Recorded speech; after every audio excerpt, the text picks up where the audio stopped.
everyone, and welcome to Yolka's Polka. I am Yolka, your night owl.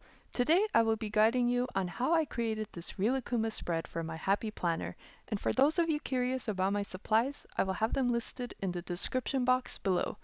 Generally, when starting on a new week, I look through my paper pads that I got from Michael's and choose one piece of paper from there. I will then use my Happy Planner Classic Weekly Box Punch to cut out 4 boxes. That paper is going to be the main point of my planner, meaning everything is going to revolve around it, such as the colors and what stickers to use.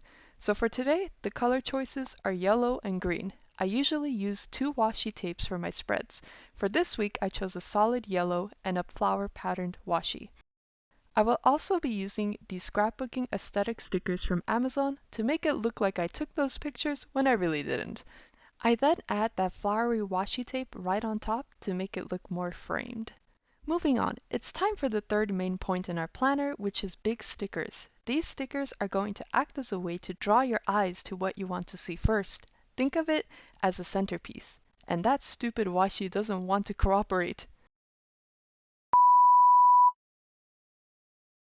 There we go. I typically like to add a quote sticker at the end of the week instead of a sticker because I want the eyes to be drawn to the Rilakkuma stickers, and if I add another Rilakkuma sticker, there will be too much cuteness that I can't handle.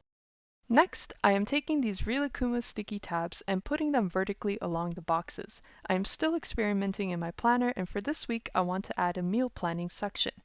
Before, I would have journaled in this section, but I need more room. So, if you like all things related to planning, journaling, and art, be sure to subscribe so you don't miss anything.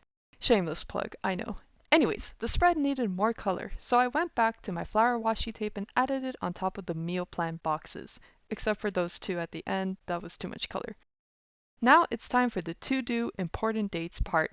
I added those 2 green sticker boxes since we needed more green on the spread, and I got to work writing all that I needed to get done using my Midliner highlighter and my Tombow Drawing Pen.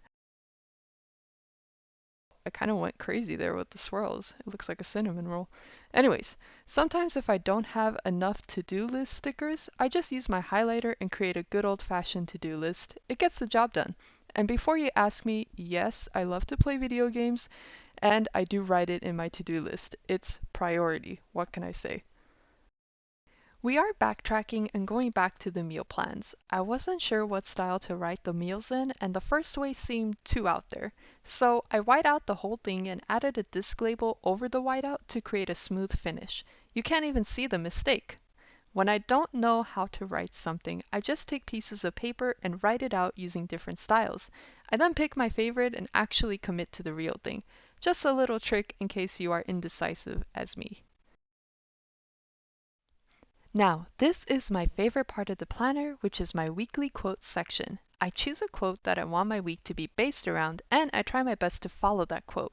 After that, we move on to the garnish of the spread, meaning we add little bitty stickers everywhere. Explosion of stickers. Okay, not that many. Also, remember that little piece of paper I cut in the beginning?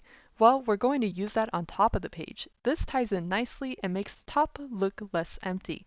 I also added some stickers to the edge of the paper to make it look complete. And there you have it, one spicy Rilakkuma spread. If I inspired you, be sure to like and subscribe, and I will see you all a little later.